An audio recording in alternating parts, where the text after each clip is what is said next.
It is a lovely Friday morning here in Abuja, and there you see what we call the CBD, Central Business District in Abuja. It's 20 degrees centigrade right here.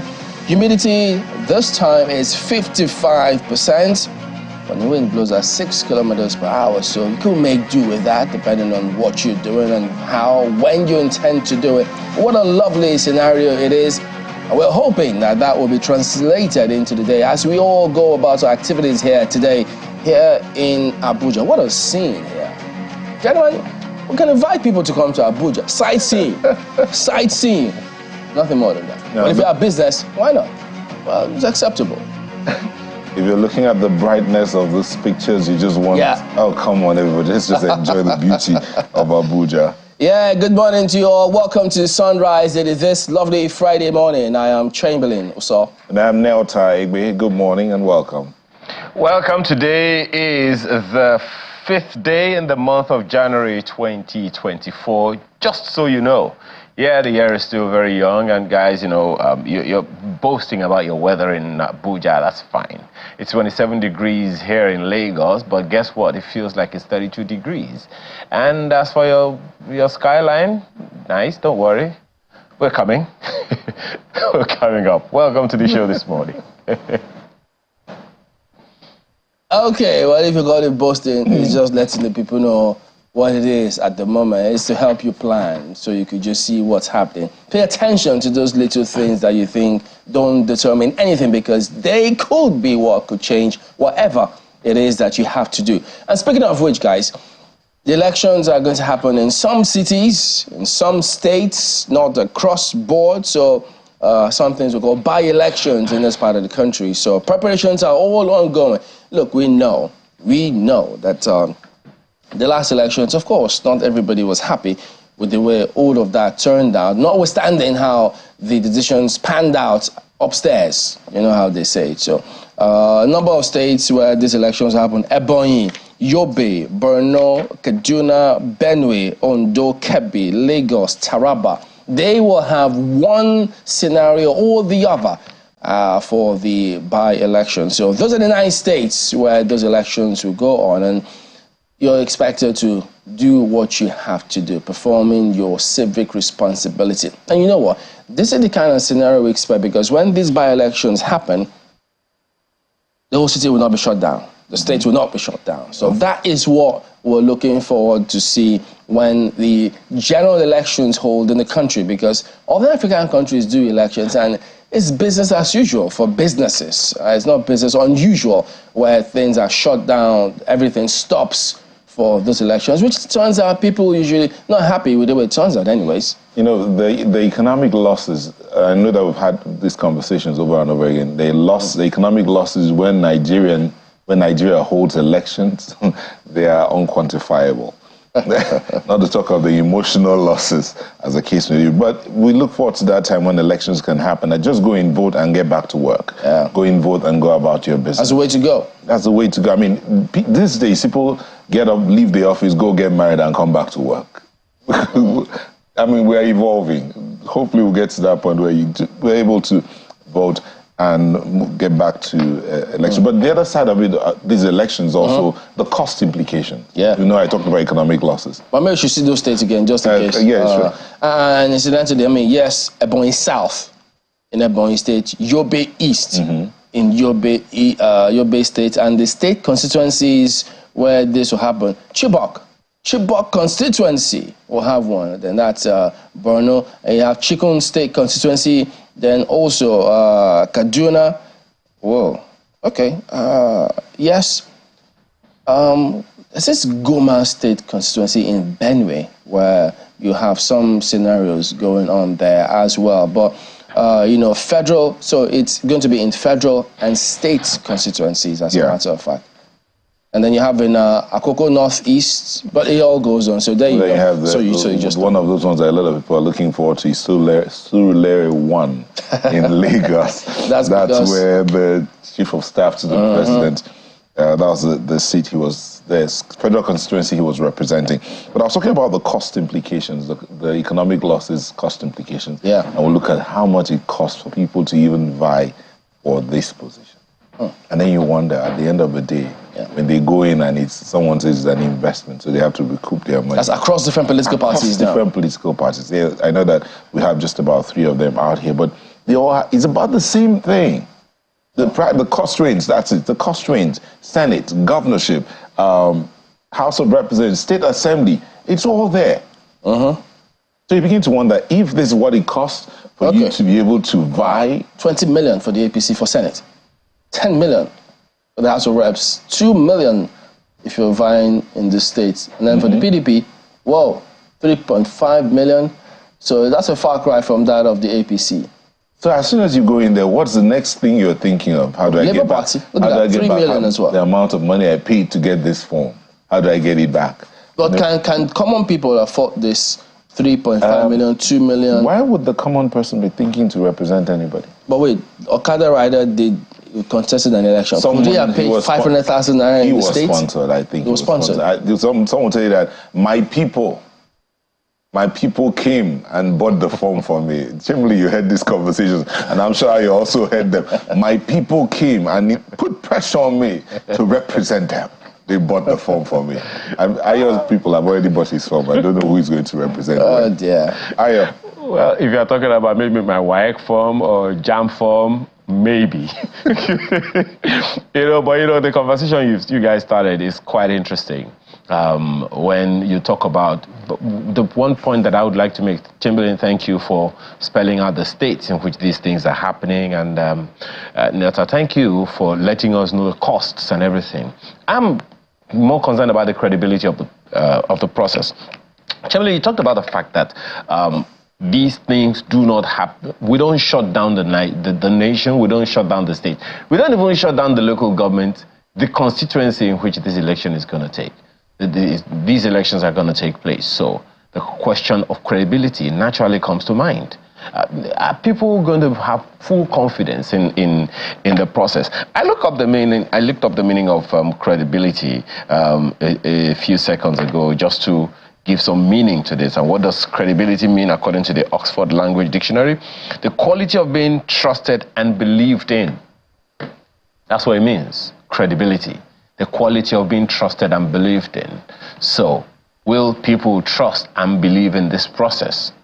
A good number of those people, some of them have held office before. I'm not sure, Chamberlain, that I saw Rivers State on that list. I mean, given what happened recently when a member of the House, resigned. I don't know if that is included or will be included ultimately.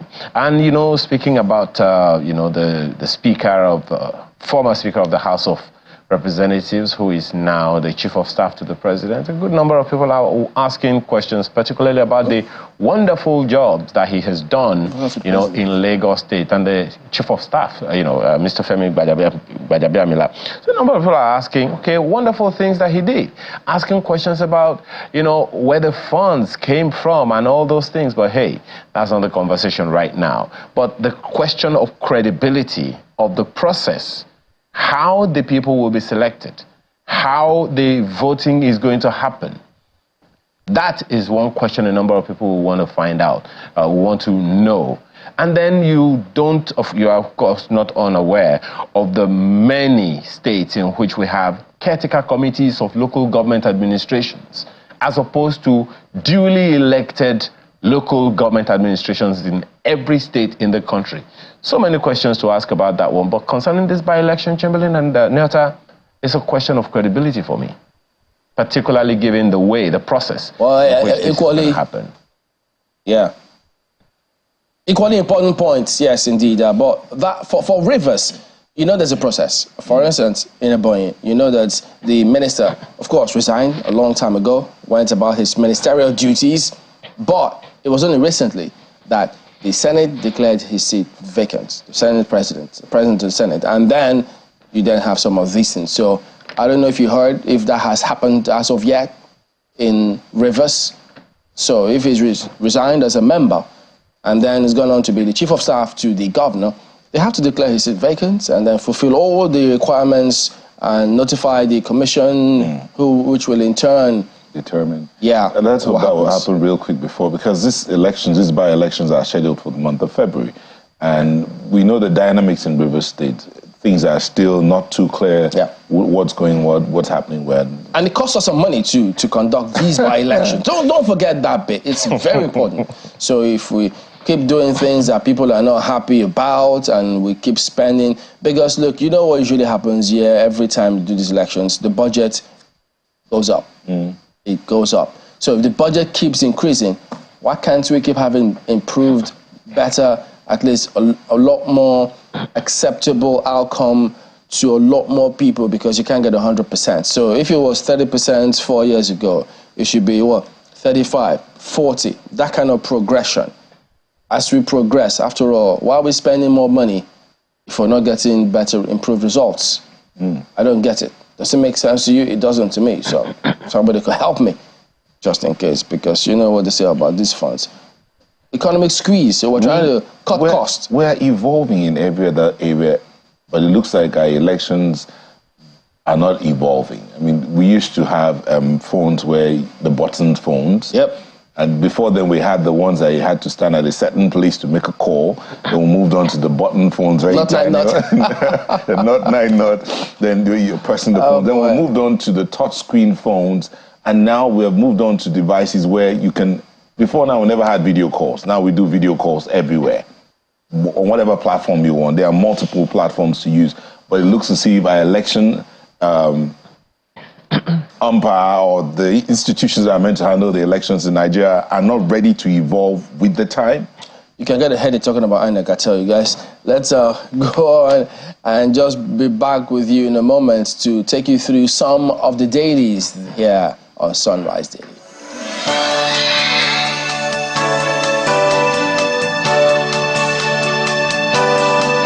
Welcome back. Let's take you through the dailies. We'll start with the Guardian newspaper this morning. EFCC probes NSIPA. Beneficiaries in alleged forex allocations abuse. So it is a big lead on the front page here today. It's been on for a while. Who knows how long more it will be. But you see, Olukoyede, Emefiele, Shehu, Obaze, Farouq, all in the eye. Storm back there for you. So yeah, that's what you see here. And you just keep tabs on that one, especially if you go through and read through the allegations, the amount of monies that are mentioned here, guys. Oh boy, they're not playing. Notwithstanding the challenges with the economy, but you still see all of that. Now, you mentioned Rivers previously in that sequence. Fubara's ally withdraws suit against 25 Rivers lawmakers.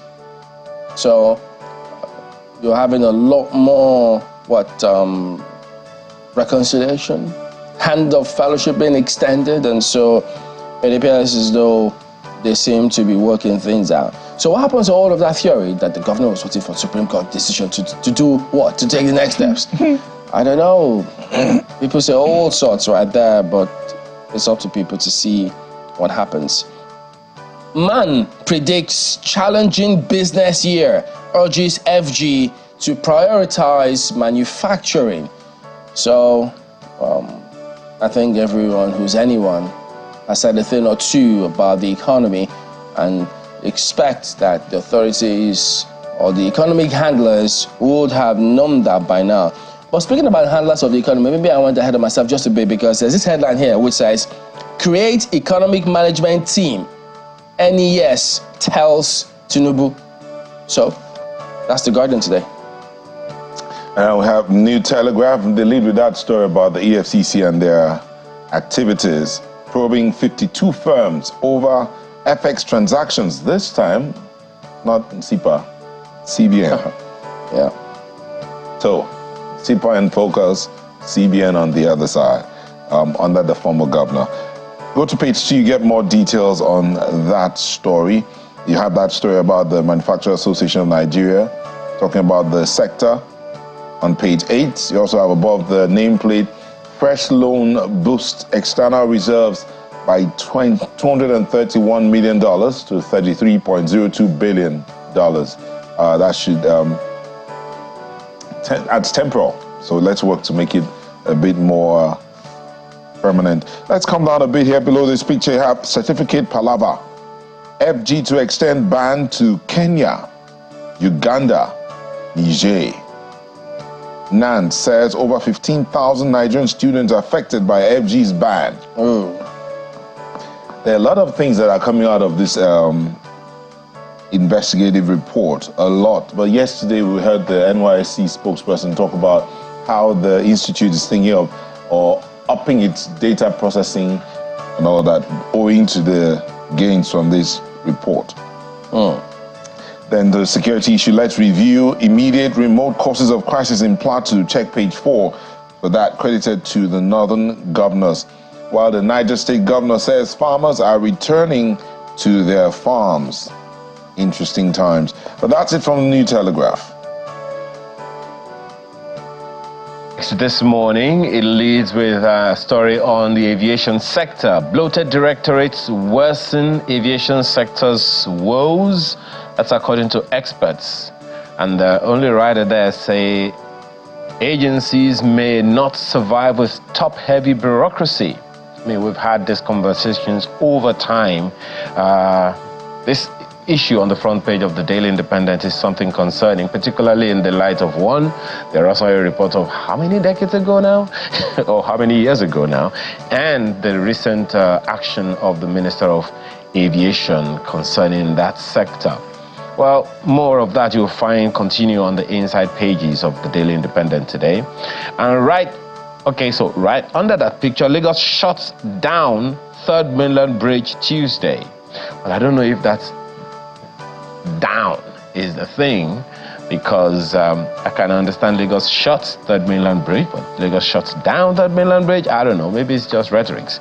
But that's to happen on from Tuesday. Find out the reason for that on page 6 of the Daily Independent this morning. At the bottom of the page, right under that picture, Northern governors seek FG states collaboration to better life of citizens.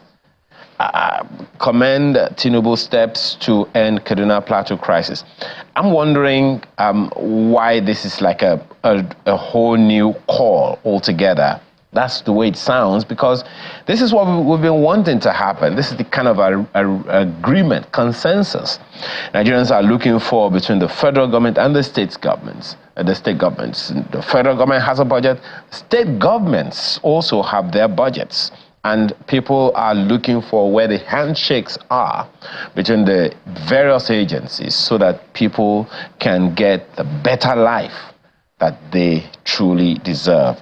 That's right there on the front page of the Daily Independent this morning, among several others. That's the Daily Independent today.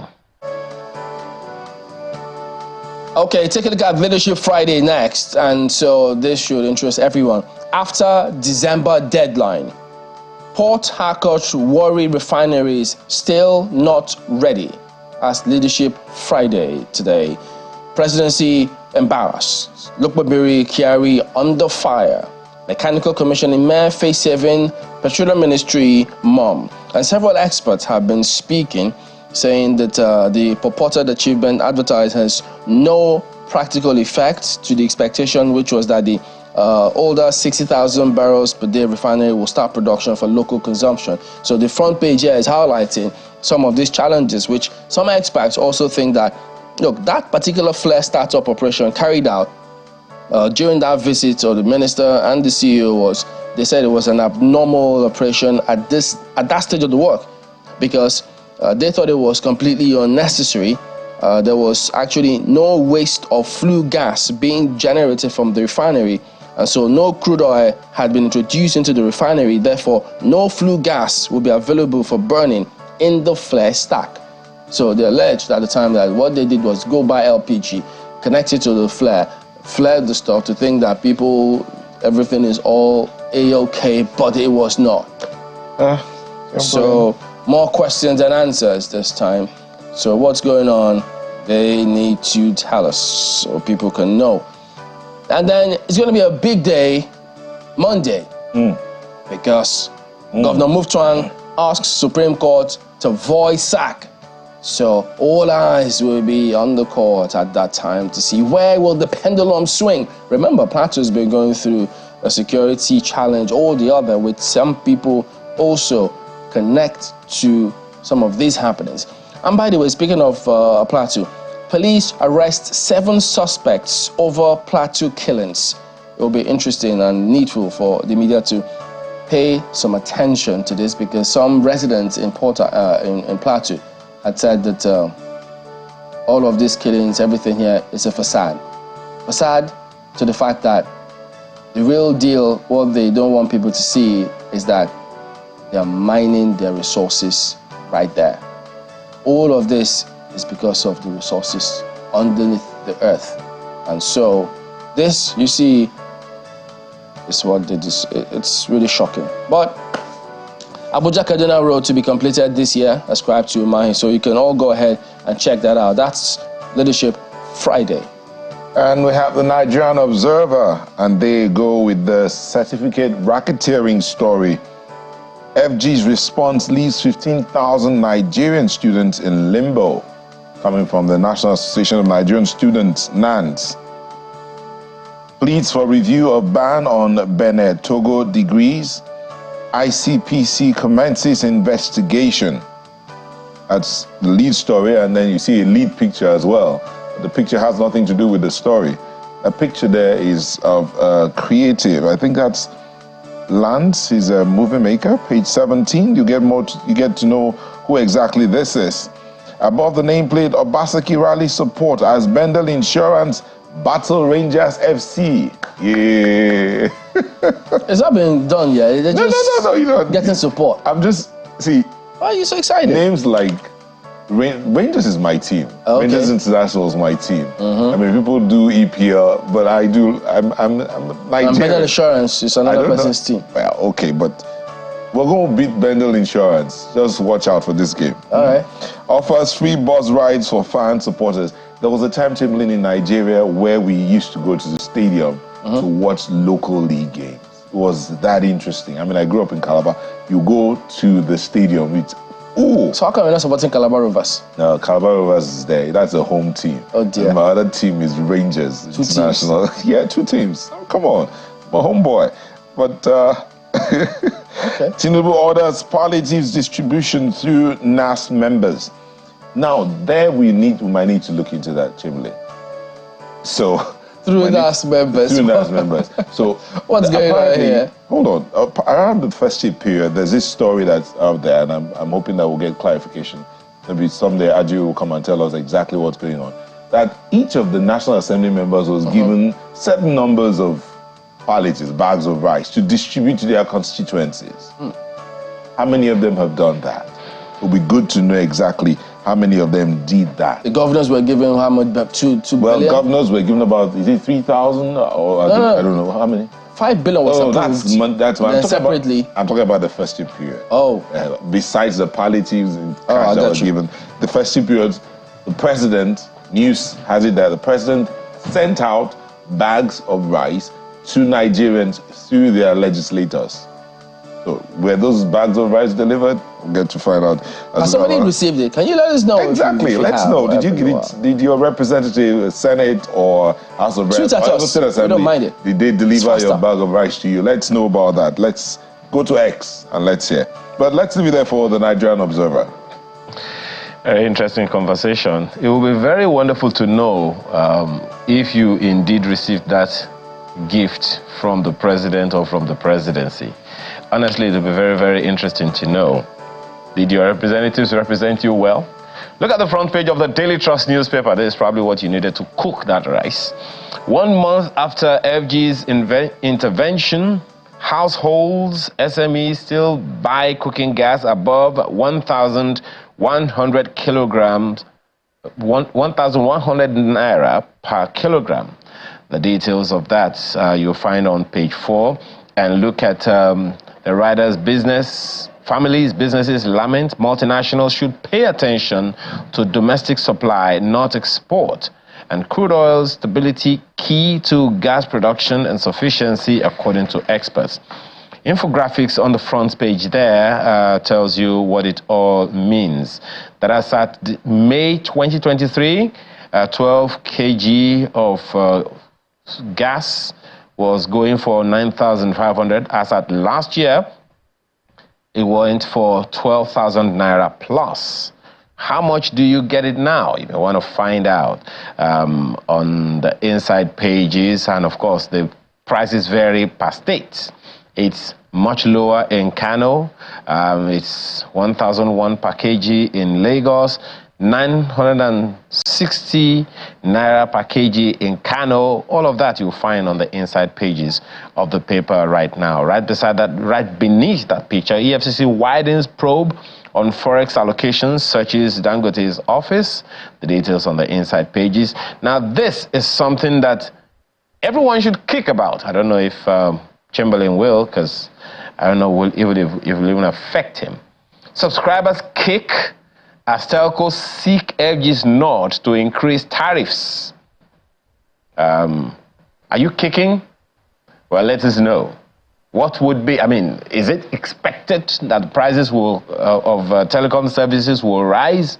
Well, subscribers are kicking already.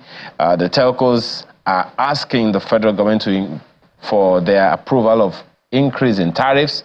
The details you'll find on page 24. That's Daily Trust newspaper today. Vanguard talks about this viral video, and the lead story on their front page this morning is that this uproar over imposters exposed in army recruitment exercise. So, and then you get to see the images of at least some of those personnel that was circulated at the time, which is what you see right there for you. So, more reactions coming through right there. And then forex pressure worsens as manufactured goods import rise 39% to 3.96 trillion naira. So that's what you see. And then that viral video, which they say there's an opera. So many riders here. MBF, Pandel, Afenifere, Kick, Proffer Solutions. And then Oshodi, Isolo, LG Chairman, Loyede, others, thorough investigation. Lagos will ensure prosecution of suspects. Omotosho vows, and he goes on. And all right, there you go. That is it with a look at some of the dailies here this morning. We're back in a moment. Don't go away.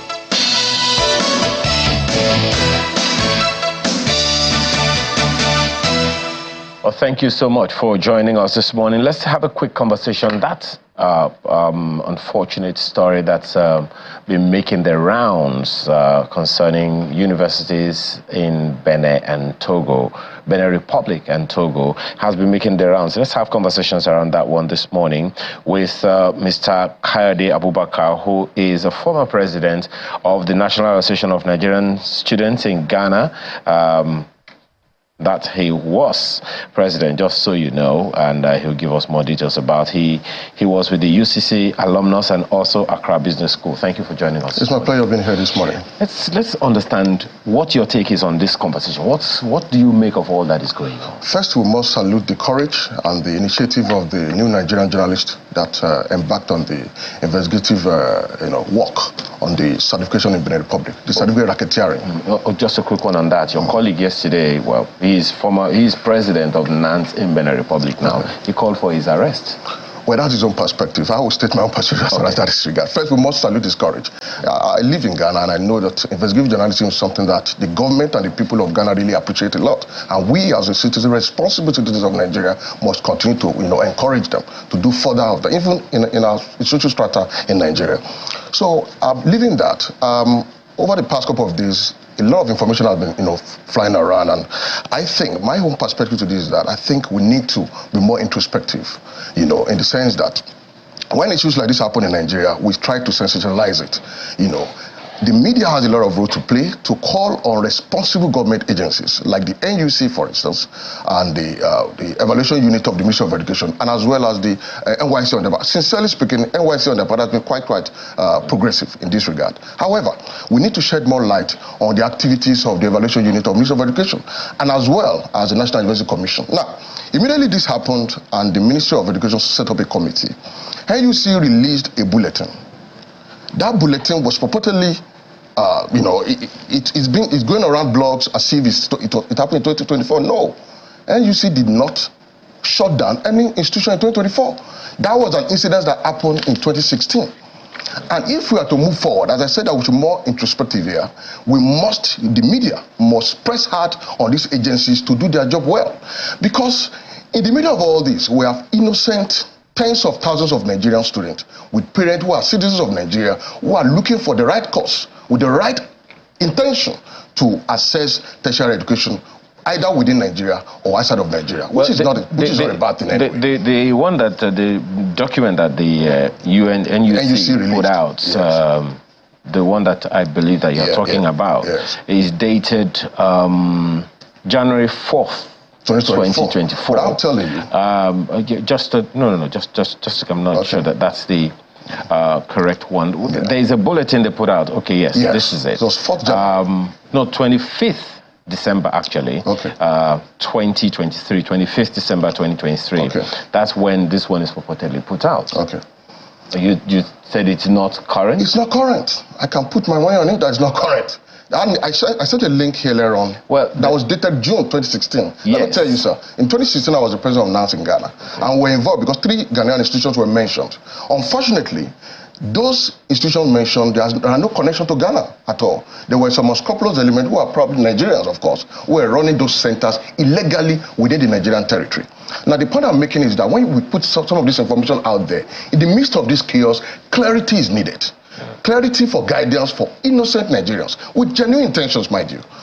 I agree with the Minister of Education that says that those who try to go to Benin or to go to procure, they are criminals. Yes. However, we must acknowledge the fact that there are innocent tens of thousands of Nigerian school leavers who are going out there to Kenya, to Uganda, to Ghana. I mean, Ghana is an educational hub in West Africa. I'm proud to have my first and second, third degree in Ghana. I'm a proud of Dakar Business School as well. And University of Cape Coast that was involved, according to THE World University, is #1 ranked university in West Africa. I don't want Nigeria to be caught up with unnecessary issue with different countries because we are lampooning on the integrity of those institutions right here in Nigeria because the news went viral and it has gone global. I'm telling you that the bulletin by NUC has been published in Ghana and the university had to respond and told them that it's fake news completely. Well, on that particular document that you're talking about, it's actually very interesting because I looked at the 2 documents, the one published in 2016 and the one published in December 25, 2023. A few changes were noticed. Like, for instance, there's a Sunday at Dokpala University somewhere. Yeah, I'm sure it's not on the 2023 list. Yeah. There's the West African Union University. It is not on the 2023 list. Gospel Missionary Foundation is not on the... Well, there are those little differences there. So, but you know, the way the news went viral, it was as if it was newly done, and that news overrides that of Benin Republic and Togo, and the committee work that the ministry are given responsibility for them to do. So the point is that the media has a lot of role to play here to ensure that they take responsibility, take charge in shaping the narrative rightly, also to protect those innocent young Nigerians. And the narrative that maybe it's not a sin to go outside the country and study. People go to the US, whatever. But the NUC is charged with the responsibility to ensure that if any foreign organization is coming to establish campus in Nigeria, goes to the NUC and is approved as such. And the media also help in publicizing some of these events. In Ghana, for instance, let me put it that way. There's an organization like the NUC equivalent in GTEC, Ghana Tertiary Education Commission in Ghana. It is very difficult in Ghana to operate 6 months without being detected in the system. And the citizens are also well informed. It's very difficult for Ghana to fall prey of all this mushroom or illegal operation of all these foreign institutions.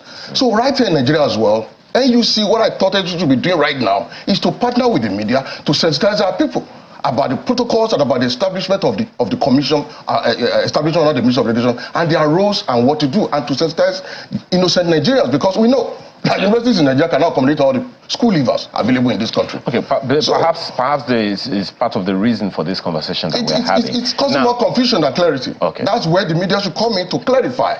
What is causing confusion now? The bulletin by the NUC.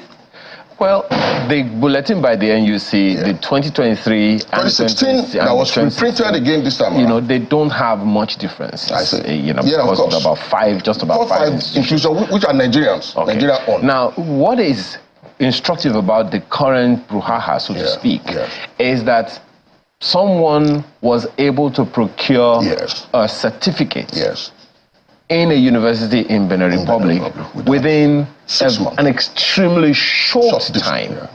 And he was also able to use the same certificate to enroll for the NYSC in Nigeria.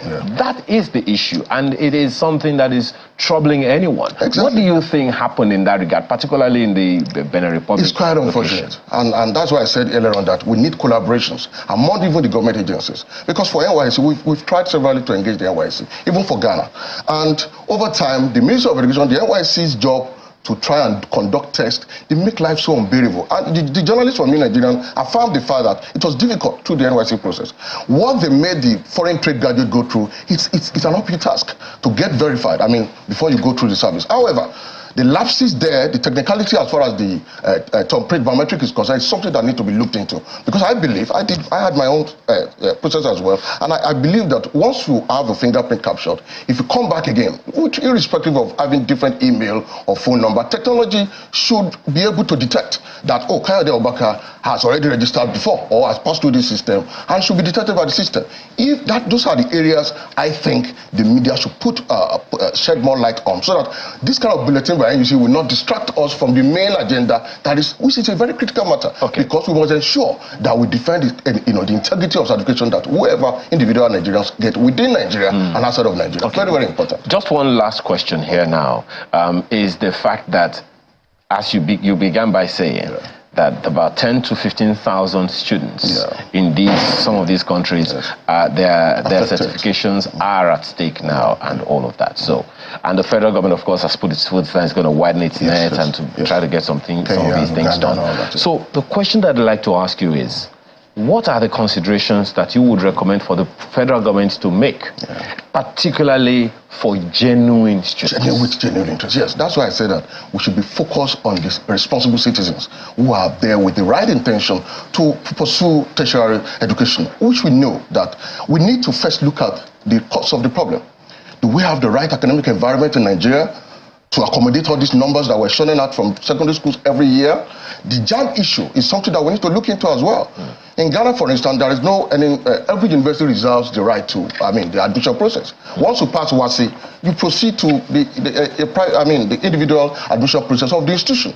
And that has been quite effective. Some of the people that probably failed JAMB here will go to Ghana and do well. University of Cape Coast, for instance, as well, in Nigeria, had almost 6 awards from the medical field about 2-3 years ago. Cleared about 6 out of 14 awards there as a Nigerian. That individual might have been struggling over there in Nigeria, who could not even access there, and is doing well today. So the point is that we need to look in what I said earlier, I said we should be more introspective. The situation at that very unfortunate situation has given us the avenue to be more responsible with our agenda as a nation, agenda setting of the Ministry of Education, and find a solution to how we can widen the net, look at the individuality of these institutions to be more independent, so that they can be able to manage the admission process widely, and look into this of JAMB question, if JAMB is really needed or not. Looking forward. That's another conversation altogether. Mr. Abubakar, we will have to thank you so much for your perspectives today. Kayode Abubakar is a former president of the National Association of Nigerian Students in Ghana. He is a UCC alumnus and also Accra Business School. Thank you again for your time. Thank you so much. We're back right after now to take on another issue. Do stay with us. All right, welcome back. We're turning our attention now to the probe that is going on with several agencies now. On CIPA, an agency under humanitarian affairs, wherein we've got the former minister, Umar Farouq, being invited by the EFCC. We also do have the former, I don't know to call her former now, she's been suspended at the moment for CIPA. And then you also have that allegation being linked to the CBN governors, all of them in the eye of the storm, just facing so many questions from officials even from Nigerians. Well, this morning we have here with us Mr. Jacob Pele, who is the CEO and founder, TAF Africa. He's also an inclusive development expert. Thank you for coming on. Good morning. Thank you, Chamberlain, and good morning, Nigerians. It appears this is so much for several people to take at the same time. It's just coming out almost in reckless abandon, all of these allegations over time concerning what happened in the last government. And this, some of them, at least, came close to some sort of dealings with you on this matter. What do you think of this? Well, I think, Chamberlain, we have entered the 2004, ushered us into the era of corruption exposure. And this one is very explosive. I think I'd like to take a deep dive from the foundation of Ministry of Humanitarian Affairs. Because my Bible have never been wrong. It said that when the foundation is faulty, you know, the building can't stand. So I think Ministry of Humanitarian Affairs is one ministry that I know, there may be others, that is not founded based on the acts that every other MDAs are founded. You know, it's a ministry that is established by mere exigencies. Pronunciation. The president, former President Buhari pronounced, "Oh, we want this ministry." It was purposeful. It was a ministry that should serve her purpose. But unfortunately, the very first person who headed that ministry, as far as I'm concerned, in my personal opinion, Farouq didn't seem to have a clear-cut direction of what she wanted to do. And so it was a free-for-all. And whenever you don't seem to have a focus on what you want to achieve, this is usually the outcome. And it's painful because all of this money should have gone to the poor and the marginalized members of the society. I think the disability community was not served, you know, effectively served during her tenure. So what they were served to some extent? Why use the word effectively? Well, I would say effectively because you can't write her off completely. I mean, she's human. There may be some aspect that she tried to do well, but by all performance indicators. So what is it that was not exactly clear when I imagine they reached out to you? So what was shady or not too clear about the entire? Well, it will take me back to the COVID-19 when he put up a purported committee and asked me to chair it. And I gave her my condition. And the condition was, I'm willing to do whatever it takes to serve the community, but I don't want any allowance. I don't want to be paid. And none of my members will be paid. I think that sent a sort of a lightning to her and her entire staff, and that was the end. The very day it was talked about, that was the end of it. And the next time she was on television, live television, saying that, oh, she made me the chairman, but I didn't, I wasn't holding meetings or something like that. But that was not true. I gave my condition, and they didn't give me a word. They didn't give me a letter to say, yes, we're going to stick to that. But that's not where we're going. We're talking about huge sums of money. So did that committee eventually? We never sat one day. Not one day? Not one day. Not one day.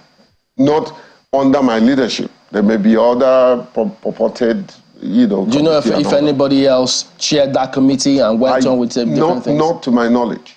Not to my knowledge. And I stand to be corrected, you know. But, you know, it's very painful. Painful in the sense that these are huge resources that would have bettered the lives of the most vulnerable in our society. And it's totally, absolutely being mismanaged. You know, the allegation could be true, but it's so staggering And Chamberlain, the problem is when you have multiplicity of program without direction, this is what you get. Either you become fraudulent or the people around you become fraudulent. So in spite of the fact you had things like farmers' money, traders' money, market women money, Empower, and all sorts of program that, as far as I'm concerned, it was more or less like a conduit pipe. Did you get any documents when you were approached saying, this is your objective, this is what we want to achieve? No, there was not even terms of reference. It was herself and her team seeing me in the room. I think they wanted to take advantage of the little... So it wasn't a formal meeting when you were invited to discuss this? There was a formal meeting, Chamberlain, but seeing me in the room and some of the other members of the community, they said, okay, look, you chair the committee. And I said, no problem, I can do that. And this is as it relates to the palliative. Over $500 million was invested.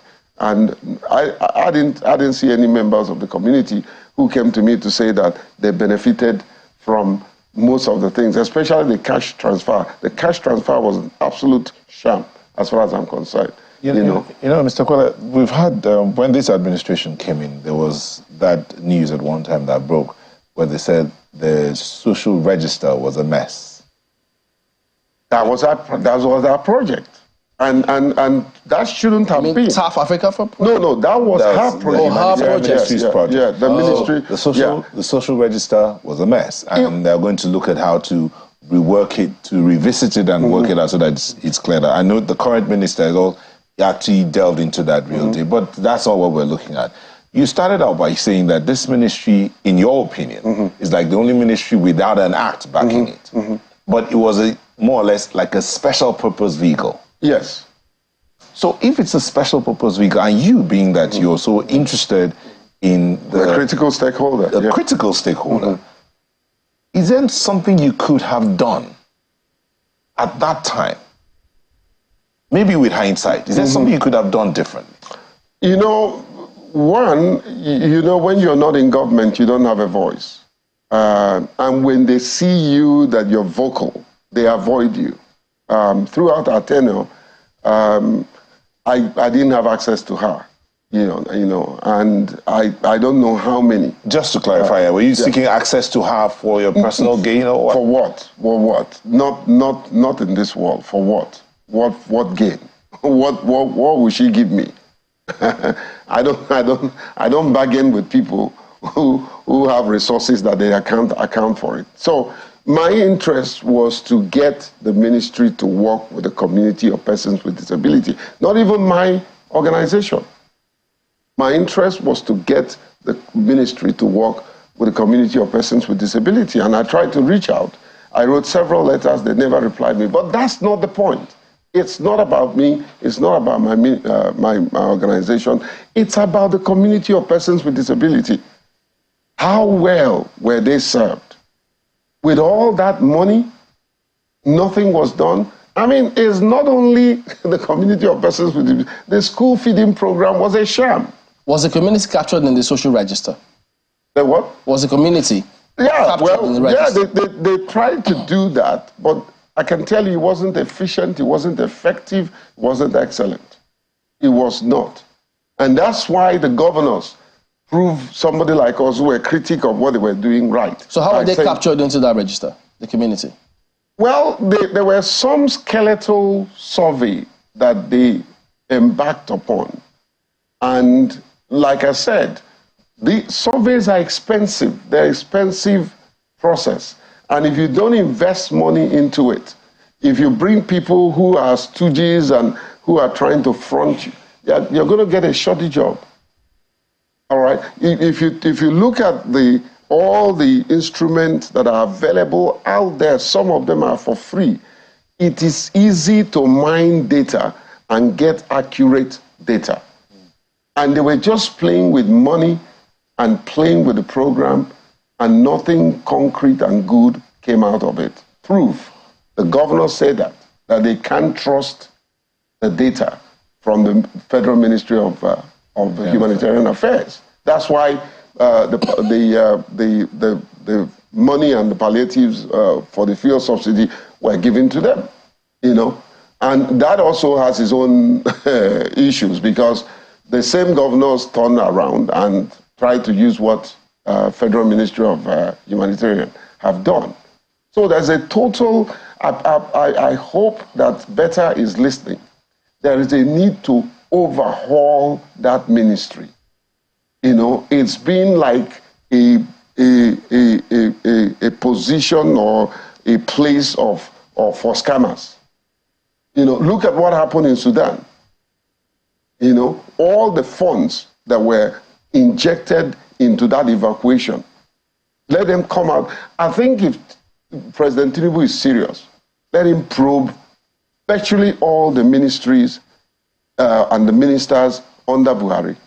Why are they afraid to do that? Why are they afraid to do that? Why do you think they're afraid to do it? I don't know. Political interest. No. Why does it come across to you as though they are afraid? It could be political interest. No, but I'm asking. No, I'm not saying they are afraid. I'm not validating. I'm asking, why do you think they are afraid?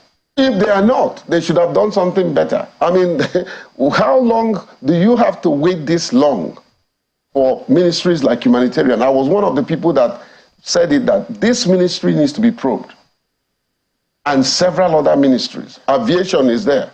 You know, I understand the EFCC has been able to take in or maybe investigating 3 ministries. That's a far cry from the reality. So, but right now the EFCC has invited the former Minister of Humanitarian Affairs. Well, disaster management. And while she's going into the EFCC to answer questions, she's expected today. She had reached out to them to give her time, so she's expected today. Hopefully we'll get that on the news as well.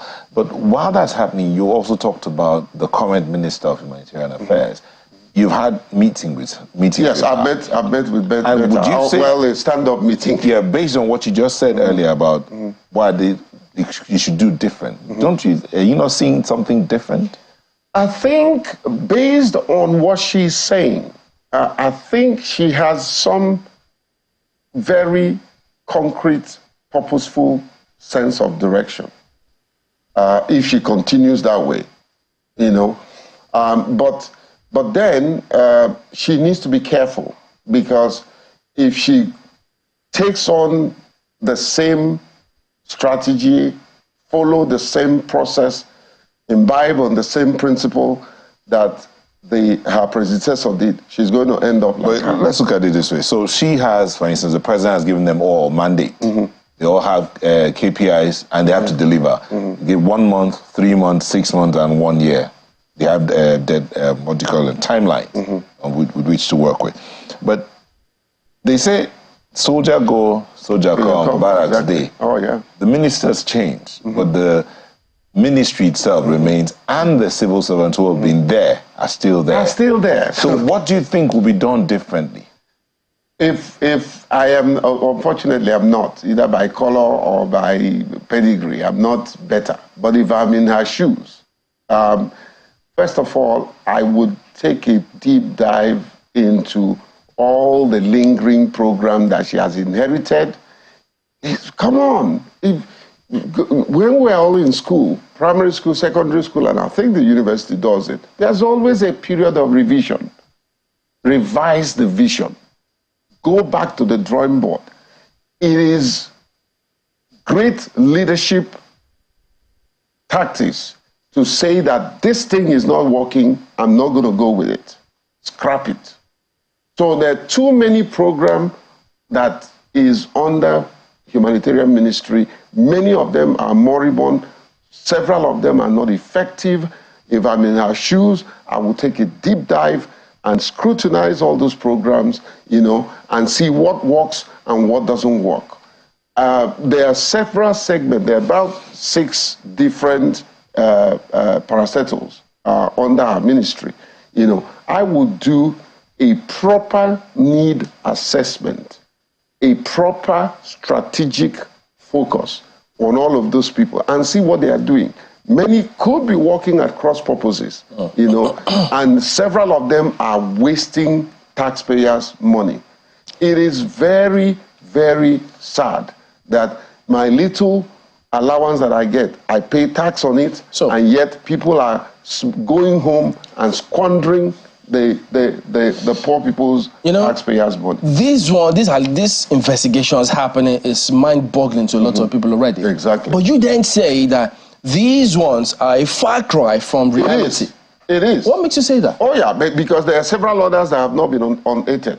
You know, what happened to over 500 and something thousand, 500 and something, I think it's 500 and something million dollars that World Bank invested in several, especially the cash transfer. What happened to the purported feed these children? School feeding program? Yes, that they alleged that they were doing while we were on lockdown. There was no school. There was no school, Chamberlain. This is appalling. It's disgraceful, you know, and yet people like that are walking around freely. I mean, I'm not preempting whatever, you know, let her go there and clear herself. But it is mind-boggling, the kind of figures that are coming. And EFCC confirmed it, that there are more to come.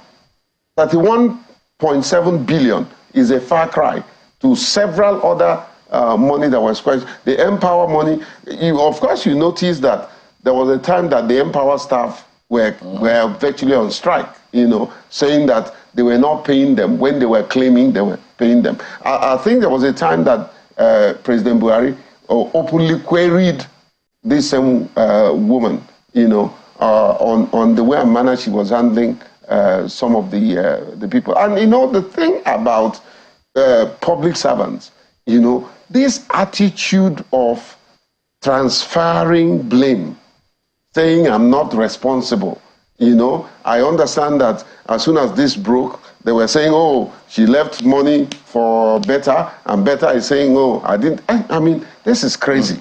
Well, don't we have forensic auditors that can go into some of these people and their personal account and get this money? If we get all the money that these political thieves have stolen from this country, I guarantee you we don't have any need to go for loan. I think the story was published in August 2020, which was talking about the 500 million that they spent during lockdown. I think it's a cumulative 523.3 million that was spent during coronavirus lockdown. Exactly. So you're asking more questions. Were children in school then? Were children in school? All right. The same way that they were claiming they transferred, cash transferred to persons with disability, I didn't see up to 10 people that received it. But some received. Did you see some that received? Well, some said they got. And I don't want to also quote anybody, but there is shrouded in mystery. Some got money, and eventually some people went behind, took some of them, and I'll say it, took some of them from them and gave them half. This is crazy. And crazy people like this should not be in office. Well, I wonder if those people were willing to come forward and speak that they took half. They only received half. I'll be more than happy. I'll be more than happy. Well, I can we'll make that happen. Research that. I can research and see how we can help the country get to the bottom of all of this matter. Let's bring in Ayo. He's got questions for you as well. Well, thank you, Chamberlain. You know, one of the things that questions that comes to my mind about this issue is, well, I mean, the reference you're making, Mr. Pele, is that of some form of complicity. In the wake of this administration, particularly at the federal level, there were talks by the governors that the list, the social registers beneficiary list, is faulty. Do you see any kind of complicity with the states? Because the expectation was that for anyone in any part of the country to benefit, they needed to go use a particular list, you know. But from the last we heard, the governors faulted the list, but then they have received some resources from the federal government to distribute to their people. Do you see any form of complicity in all this matter? It's funny because Ministry of Humanitarian, actually did most of the data gathering, which to me wasn't accurately done. I can tell you that because there were instruments, it wasn't very transparent. There were some people that called us from states, they were not captured, you know, and timeline was given that was not realistic, you know. So there's no doubt that the governors faulted it, but also that governor's fault or finding fault in that process has also its political undertone, because it was given as an excuse for them to get the palliative, in my personal opinion. But however, this is what happens when you use quacks, when the methodology is not professional, when the outcome wasn't predicted before you go into it. This is exactly what happens. So you get, when you use quacks in carrying out an assignment, you will get fictitious quack result that lacks integrity. And that's what happens. You know, there's a need to further interrogate all of that process, you know, clean up the register, or if possible, abandon it and start all over again. That's what happened when people come into a genuine project that they would have done with good intention. When you have that myopic tendencies that all you want is for yourself, this is the kind of result you get. You never get. Now, I think also it's important to go back to the books and find out which organization did what. And you can bring in experts and they look at and interrogate what they have done. If it's not professional, get them back to do it at their own cost. That's what professionalism is all about, and we shouldn't neglect that. It's interesting that you talked about the political undertones to this conversation, Mr. Pella, because one would expect that since the initiative is coming from the federal government to have a national social register, the states themselves should play a pivotal role. We've had conversations with someone who was deputy director in the office of the social, that's involved with this social program of the federal government. And he talked about the process through which they went through all of these. And he talked about the fact that even though it was a World Bank funded program, it was in the office of the vice president, and they were very, very methodical to the point of going as low as the local government levels and the ward levels to select. And it wasn't they that selected, it was the people in the environment that said this person is poorer than this person, and so consequently they should be on those registers. So I'm wondering what you think we should do. I'm trying to look forward right now. The investigation ongoing, I mean, you've spoken to. Because, okay, maybe I should ask you first of all, do you think that initiative is something that we need now? I mean, having a national social register as opposed to a state social register, so that if there's going to be a monitoring system, it should be at the federal level, but the instrument of intervening in people's lives should be at the state level. Exactly. I mean, let's stop playing this dichotomy between state and national. If we do something nationally, states are inclusive. States are referred to as the subnational. So they're part and parcel of it, you know. But let me take you back to history. When this whole process was domiciled in the office of the vice president, then vice president, Professor Yemi, who I know is very thorough and methodological in the way he does his things, you know, they were on stream. They were doing well. Here's where the problem happened. When the Ministry of Humanitarian Affairs saw it, again, I can tell you from my personal opinion, a conduit pipe, they took it over without understanding the methodology, without knowing the process, without concrete relationship with those that have been given the job to do. Some of them, they had to sack some people, change them. Of course, when money couldn't exchange hands, They dismissed some of the contractors that were working on this thing, brought in new people, okay? So the ministry did not follow the trajectory. They did not follow the process. They didn't understand the professional methodology that the office of the vice president has introduced. Yeah, so Farouq inherited it, took it over, and today is totally messed up. There is a redemption. There's always a redemption. I don't like to talk about problems without a solution. There is a cleanup process that can happen. I mean, with the little meager resources we had, we were able to support INEC to mine data of persons with disability, although it wasn't holistic. And currently we're working on getting a national register of persons with disability. Is a work in progress. So going forward, there's a need to interrogate that registrar. There's a need to look at what works, what didn't work. There's also a need to find funding partners who are willing to support the process and give us something credible, something that we can, that is inclusive, something that we can beat our chest to say, yes, we do have a truly inclusive national register and social register. So it is possible. It is possible. Do you see if we are willing to do it, and if the right people. Yeah. Well, Mr. Bello, do you see a situation where politics will be removed totally from that process? Do you see a complete, is it possible to have a completely depoliticized national social investment system in our country? Nothing is impossible.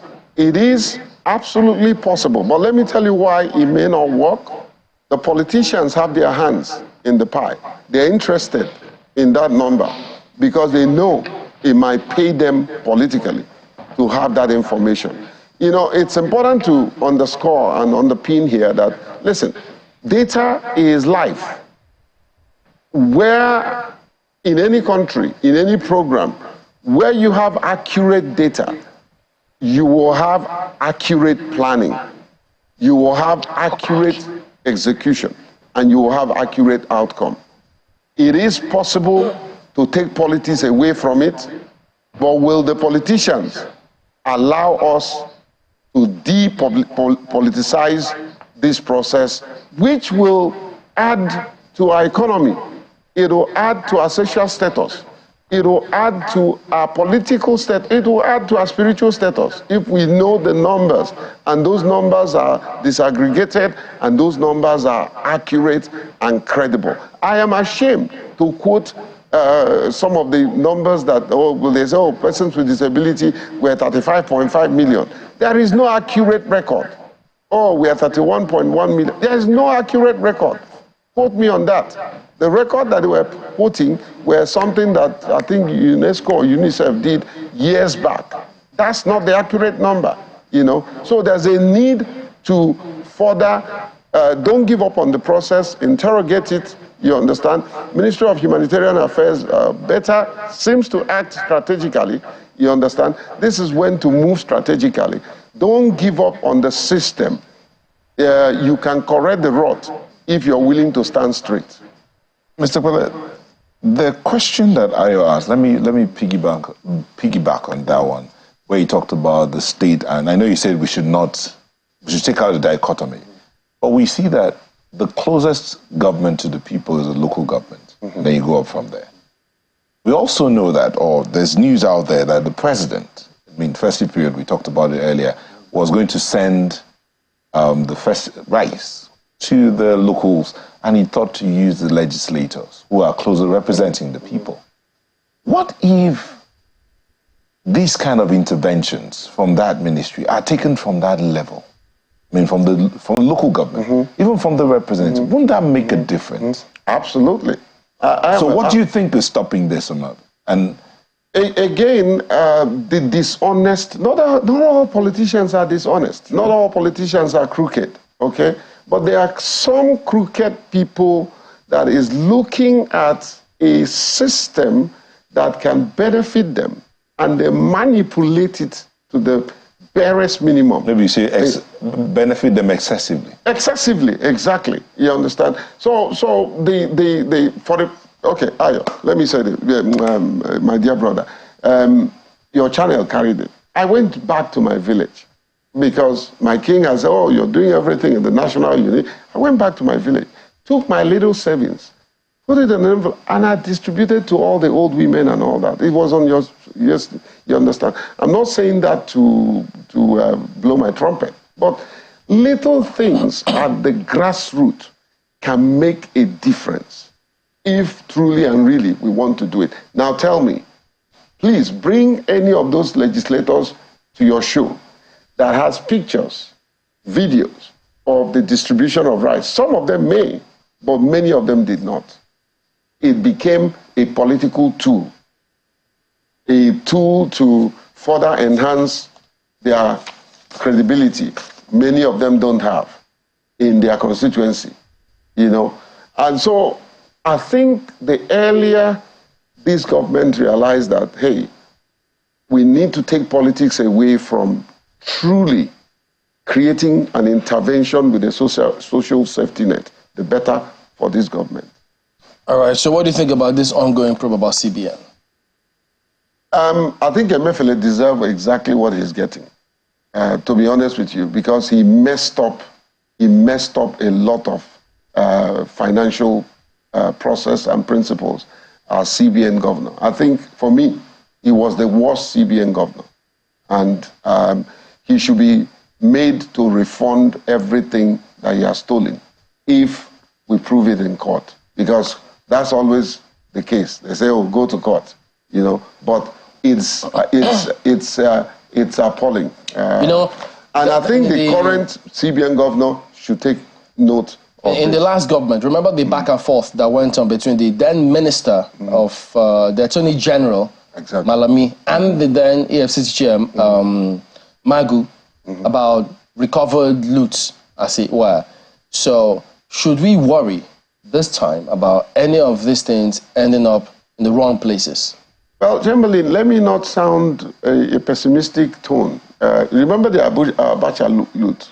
Most of them went into COVID intervention and feed the school. They ate all the money, you know. No, but some of them were supposed to channel towards Lagos-Ibadan Expressway. Exactly. Have you seen the bridge in the southeast? Have you gone? Yes, the bridge. Yes, the bridge has always been in the budget. It's not. It's just to cushion the effect of inflationary trend and all that. But however, the truth is, this president can find true, honest Nigerians that wants to do this work and give Nigerians the result that they deserve.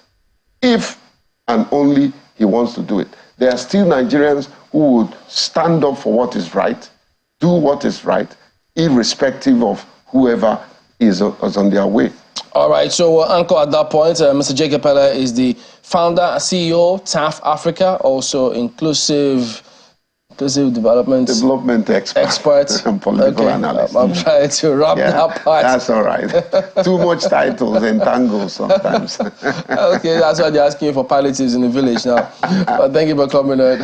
All the best to you. Thank you, Chamberlain. Congratulations on your movement of time. I think it's very, very good. And thank you, John, for being there for the marginalized. Thank you. Thank you. Happy New Year to all of you. Thank you, sir. As well. So we're back in a moment. Join us again. Welcome back to Sunrise Daily. Yes, we'll do talking about Nasarawa at this point in time. We're joined by the Commissioner of Police in Nasarawa State, Umar and her father. Good morning, and thank you for joining us on the program here today. Well, some developments in the states which had been on recently. We had that of the local government area. We also had that of the deputy governor's convoy, which the state handled. First, could you tell us what's the update that we have now on that unfortunate accident that occurred in the convoy of the deputy governor where some lives were lost? Any further development on that? Can you tell us? Well, that was an old issue. But the development is that all those that had hand on that attack are arrested and then prosecuted. Okay, so what about the local government chairman? Because yes, he was abducted. After a while, he was then released. And we, of course, journalists will ask about whether or not ransom were paid and what is the state doing, advising people in terms of how they need to conduct themselves to avoid falling into the hands of these persons. Well, the issue of the local government chairman, he was abducted, and due to sustained pressure from the search party, we were able to organize local vigilante that joined the conventional personnel, and we were able to comb the whole bush, and due to sustained pressure from us, they were able to release him, and no ransom was. So did the police get any intel before he was kidnapped?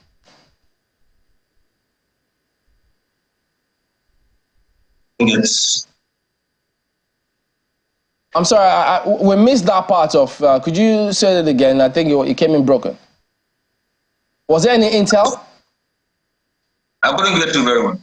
Did the police get any intelligence before he was kidnapped? No. It was only after the kidnap we were able to get the information kidnapped, and were able to mobilize and entered into the forest, and due to sustained pressure, like I said, we were able to rescue. And that was what happened. So when these kind of things happen, does the police sit back and review scenario and ask themselves, why didn't we get an intel? What could we have done differently? Did you do that, and what did you come up with? Yes, definitely. We have been liaising with the force headquarters, and we have very intelligent and good information concerning their movement, and we are trailing them. Very soon, we'll get them arrested.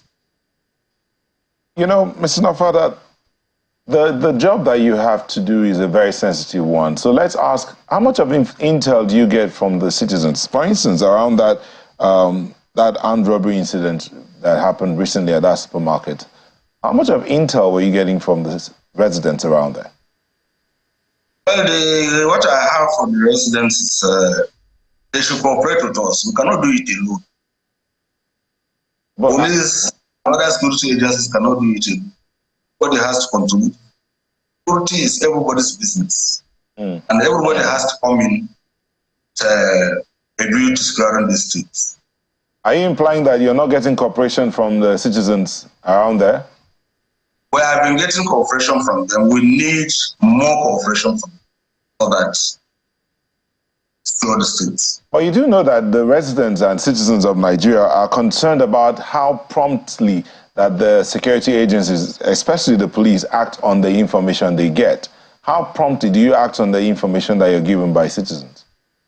We always act promptly to all information that is us.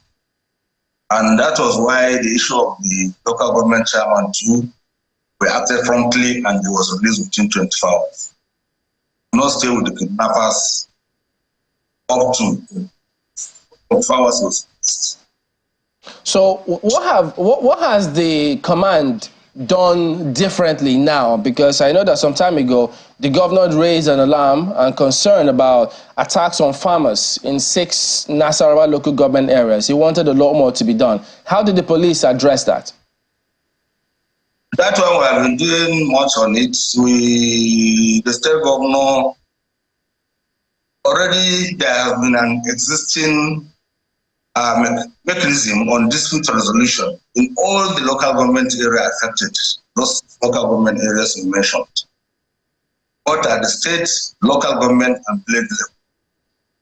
And that one has helped us a lot, and we have not been recording cases of farmers' hardest clashes in those areas. So could you talk a little more about that? Because several communities too have farmers and herders, killings and attacks. What did you do so that they can also see if they could borrow a leaf from you? Well, we have been doing much on it, and we always have meetings with relevant stakeholders, particularly the leaders of both the farmers and the herders, traditional rulers and community leaders. And they have been cooperating with us very well, and definitely we are getting somewhere. Tell us, why is it that, and this is a question that we, all the time, we see that happen. Why is it that the police usually find it challenging and difficult to respond to distress calls in good time?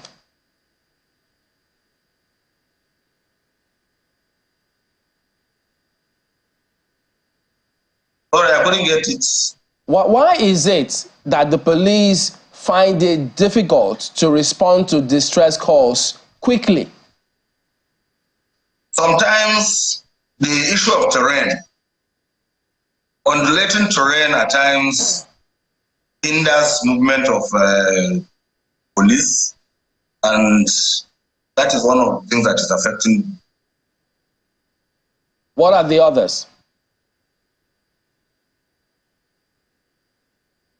Apart from terrain, what else? Then sometimes the mobility, the executive governor of Nasarawa State has been trying, and he has been assisting the police and other security agencies with vehicles, motorcycles, so that we can access those areas that are not accessible. So, what do you think needs to be done, and by who, to ensure that, for instance, Nasarawa State Police Command, of which you are in charge, are able to respond to distress calls quickly? Yes, we have been responding to distress calls, but we still need more motorcycles and more vehicles for us to move effectively. Even though, like I said, there is undulating terrain at times, inaccessible roads, but with motorcycles we'll be able to reach to all those areas that are not accessible. Yeah, go on, please. So we also call on the state government. They have done much, and like Oliver Twist, we are still asking for more, so that we have mobility. They have already provided communication. All the 39 divisions of the state have been linked with communication gadgets. Also, the executive governor of Nasarawa State, and we have been using it effectively. What will be your ideal time frame to respond to a distress call? How many minutes? We respond to distress call. It depends on the terrain. If it is within the city, in 5 minutes we are there. In 5 minutes? Commissioner, people don't remember when you've answered any distress call in 5 minutes. When was that? I said within the city, in 5 minutes, 5 to 10 minutes we are already there. There is no distress call that will last more than 10 minutes. Minimum is 5 minutes, and the maximum is 10 minutes. When in recent time has the State Police Command responded to any distress call in a city in 5 minutes? Which location? Which scenario? The one that was that happened around Old Barracks, Efi. That one, within 10 minutes, police were there.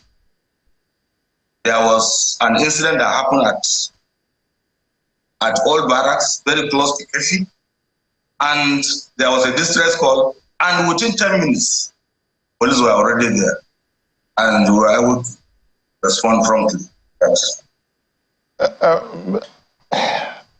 Within 10 minutes? You know, it's amazing. Mr. Nafada said First you said 5 minutes, and when you asked the question further, he moved it to 5 to 10 minutes. So if we go back to him again, he might move it further down to. So depending on the location. Depending on, but no, the key phrase is within the city center. 5 to 10 minutes. I'm sure if we push again, it might increase to 5 to 20 minutes. We do appreciate what they're doing, and honestly, the police, the security agencies and operatives, they are doing what they know to do as much as they can with the resources they have around them. But we think they can do a little bit more when it comes to interaction with the people. And that's one of the questions we asked earlier about that response and how much time or how much of confidence have the people gotten in them. You know, when he says we act promptly, and then he now says 5 to 10 minutes. 5 to 10 minutes is not prompt. Well, I guess he will. He's back now. He will shed a lot more light on that. So perhaps maybe that's a good one to get. Mr. Nafada, if you're, are you back now? Can you hear us?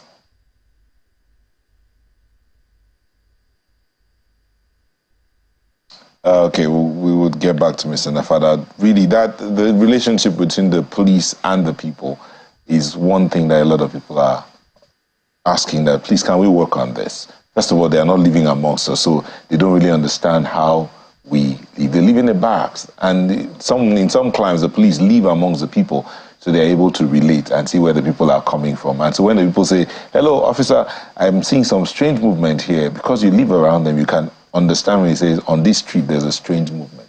Mr. Nafada, the question we want to ask is about your interaction with the citizens again. You've talked about your response time, 5 to 10 minutes, as far as within the city center, and depending on the terrain as well. But how well is that relationship with the people that you say you want information from? Because many would tell we have some who are sending in comments here that they don't have confidence enough in the police to want to to divulge information, because they're not sure the police will even act on it. Well, they should be rest assured that whatever information they get from properly. And we have already, the command has already built between the staff and the citizen. And they have that trust in us, the first follows, and whatever information they get, that's most confident. Okay, that you said earlier about your response time is 5 to 10 minutes. Are we sure it's 5 to 10 minutes and you will not change it to maybe 5 to 20 minutes? No, I'm sure it's 5 to 10 minutes within the city, depending on the location. Okay, so there's still that condition of location within the city, depending on the location. Thank you, Mr. Nafada. But hold on, my colleague Ayo would have some questions for you. Ayo. Well, thank you, Nyota. One question, rose in my mind when you talked about the fact that you didn't get intel on time before the abduction. The natural question on my mind is what the role of the DSS should have been in that regard. We understand they are spread all over the nation, across all 774 local government areas of the country. And if you didn't get that intel before the abduction, it means maybe someone wasn't doing their job, or perhaps the information come and it wasn't acted upon on time. Can you shed some light on that?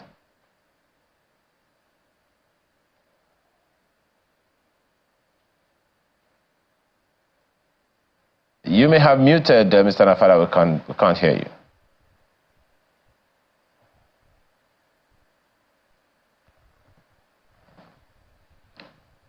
Okay. Can you hear me now, Mr. Nafada? Well, the question, if you can hear me, and perhaps my colleagues can reiterate for you, is that the DSS ought to play a role in ensuring that intel gets to the police for action. So if, according to you, you didn't get the information before the abduction happened and you only got the information after the abduction, it only hints that maybe some officer who was supposed to give the information to you from the DSS was unable to get the information to you, or was not available to get the information, and consequently we were let down in that regard. Can you shed some light on that? What happened in that regard?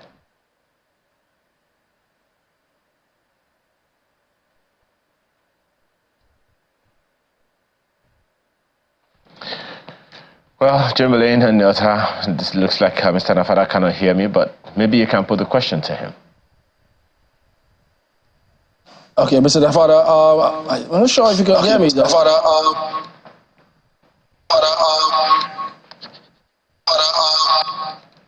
Okay, now that's not from Mr. Nafada. That will be from here. So we'll sort that out. Okay, let's see if we can just drop out. Can you hear us, Mr. Nafada? What happened just now? It's okay. I think he's a bit frozen, but we'll see if we can sort that out. Just one more thing before we go from him. Let's double check if you can hear us again just before we wrap this up. Can you hear us now? I hear you now. Okay, so could you tell us then that there was a robbery incident in the state, and I think the command, we saw a statement about an investigation. Some lives were lost, unfortunately. What is the update you have on that matter? Well, there was an arrest made yesterday, and the police head of CID in that matter. Suspects have been handed over to him this morning, and I think we are getting someone's aims. 2 suspects have been arrested, and we are. All right. We'll have to thank you for talking to us this morning, Mr. Umar Nafada, Commissioner of Police in Nasarawa. So thank you, and we wish you and your team all the best. Thank you very much. All right. So we'll be back and talk about some of the activities that happened during the week, and that will be coming up with Lalu Akonde in a moment.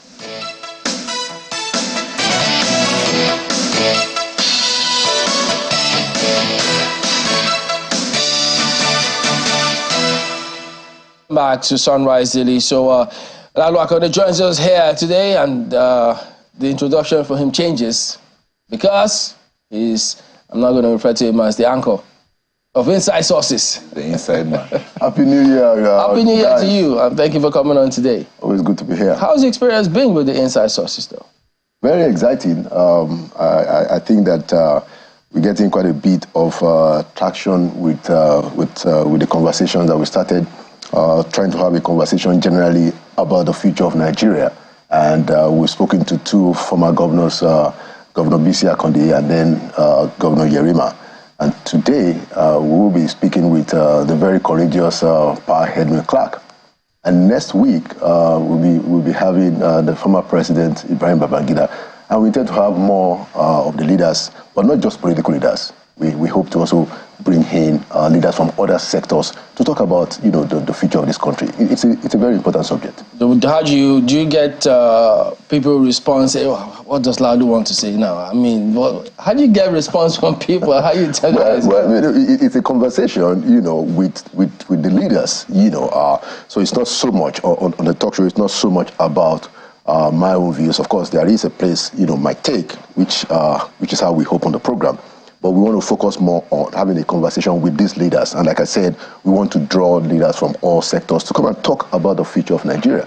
So it's an exciting subject for everybody. We all believe that this country is meant to be great, So it's important to have, that ongoing conversation on what next we need to do to take it there. What about those who say, but if they watch you and they see you going on there and sometimes they see that part of your take, do you get them say, but wait a minute, I told him some things in confidence. I hope he's not going to... Do they worry about those kind of things? Well, you must understand that I'm a journalist with 34 years experience. And one of the things that you must know as a journalist, if you're a successful one, is that you have to protect your sources. But your sources are also interested. The reason they give you information is because they want some of those information out for the betterment of society, for the public interest. So it's part of the game. As a journalist, you have to know how to balance, the protection of your source and the advancement of public interest. But the most important thing is that this information needs to go out.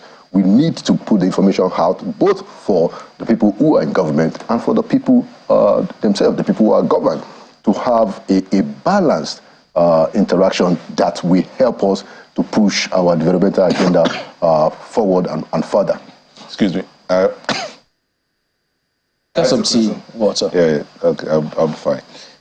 The choice of the inside sources and then the guest you've had so far, I was just thinking about it. I was like, inside sources. And see the people you've spoken to and the ones you're going to speak to. What are you drawing from them?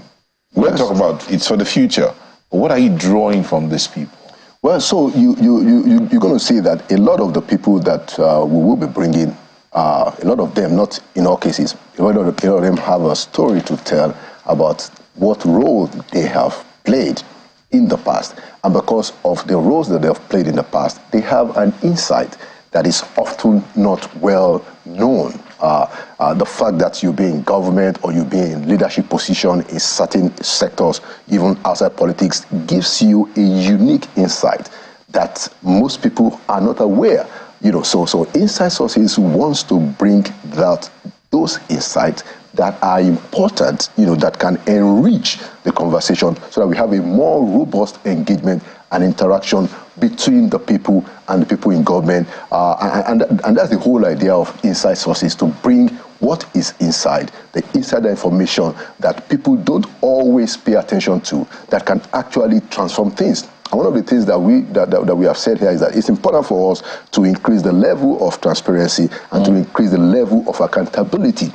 We need to bring certain information out, and people need to know that those information is meant to empower them. You've heard the saying, so information is power. Yeah. So that, talking about accountability, we had Commissioner of Police, and indeed, with all that they're doing, we really do appreciate their efforts, putting out their lives for our safety. Yeah. He talked about the time for response, and there was I noticed you kind of like almost flinched when he talked about the time frame for their response. And although he insisted that within a certain limit and certain environment, that time frame stands 5 to 10 minutes.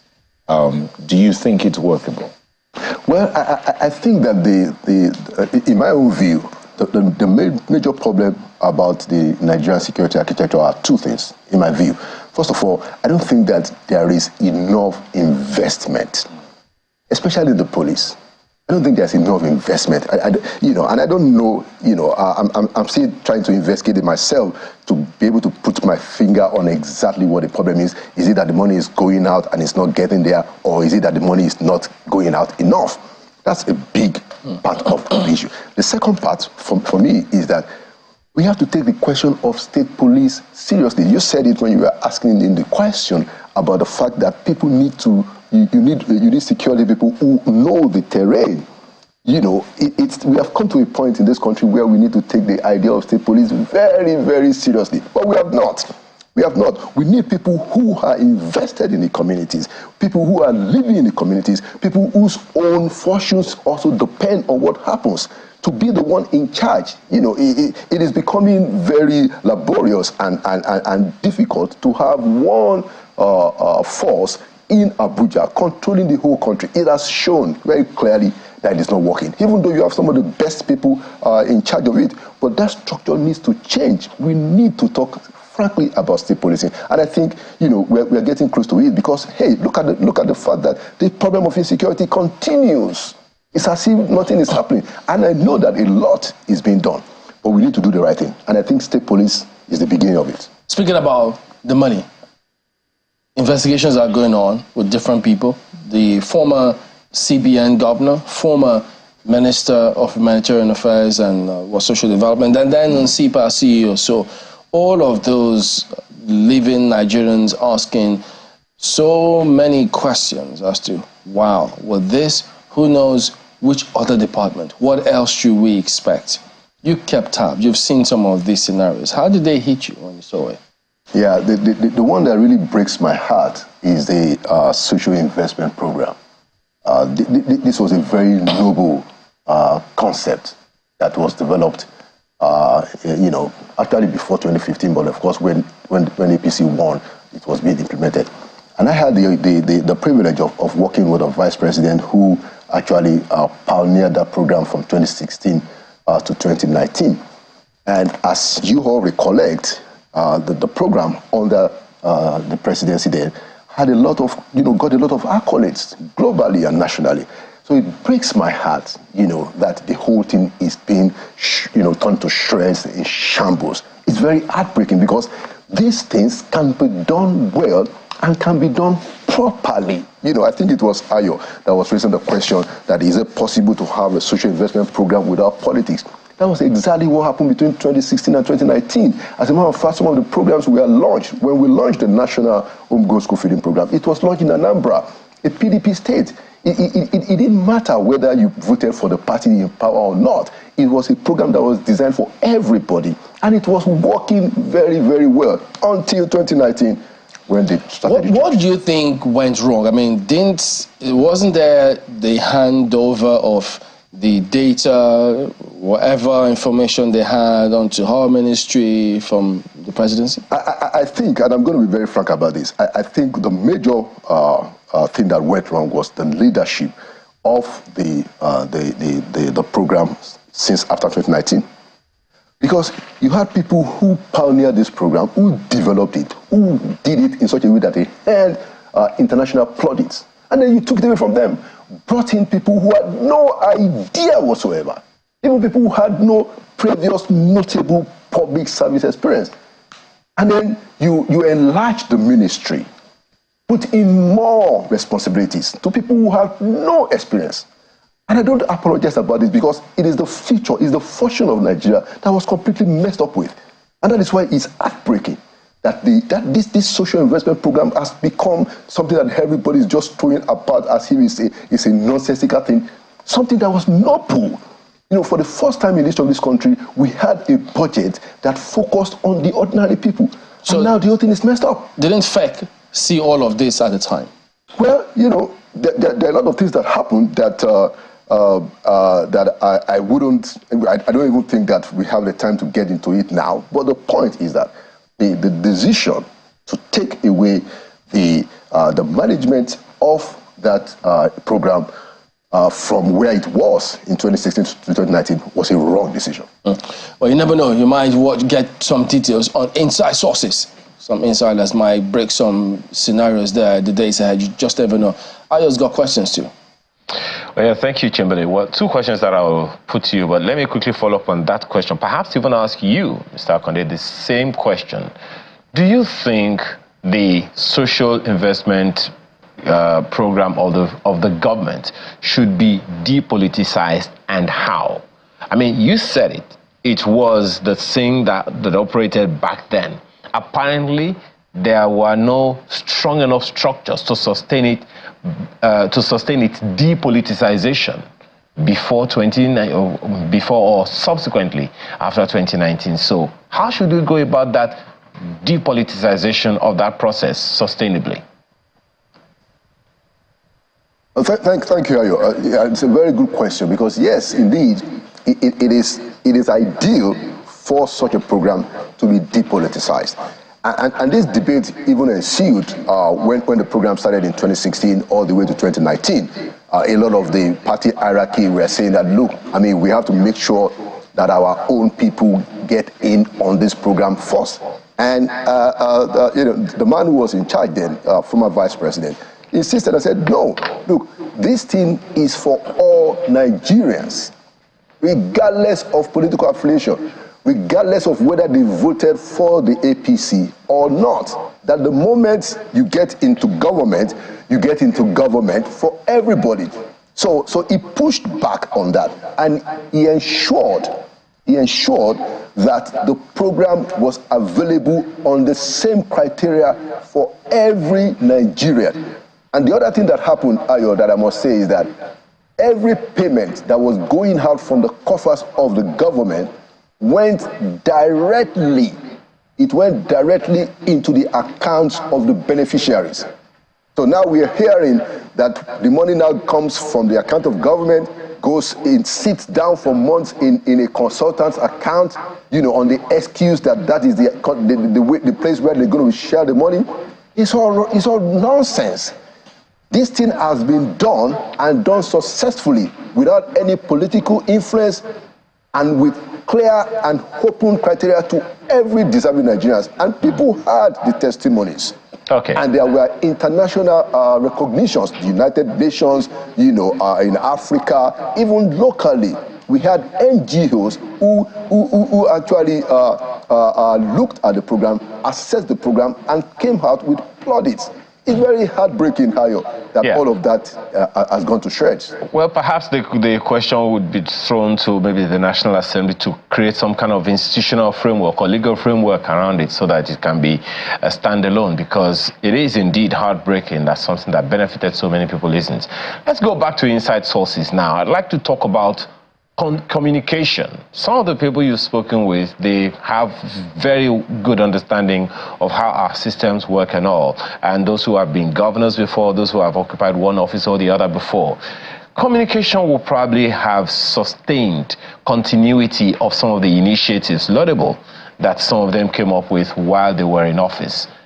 What can you glean, or have you gleaned, or should Nigerians glean in terms of communication for sustainability of amazing initiatives that have come up, are coming up, or will come up for the future of the country, particularly from these government officials that you've spoken with? Yeah, so very good one. So one of the things that I figured out that I'm gleaning from this is that it is important, for people to own some of these programs, some of these initiatives. I'll give you an example. So, Chief Bisi Akande, in the debut of Inside Sources, told us a story of how sometimes in between 1999 and 2003, which was when he was governor of Osun State, of how the Osun State government was building a road comparable to another road that was being built by the federal government. As a matter of fact, he said that they were using the same contractors, the same distance, in the same state. So Osun State government was spending 19 million naira for that road.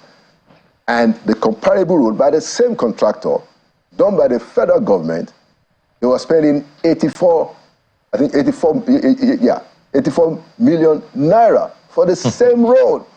It turns out that within a year or so, the rain swept off the roads that was constructed with the 84 million, and the road that was constructed with much less is still standing today, according to Chief Bisi Akande, and we believe it's true because we have testimonies.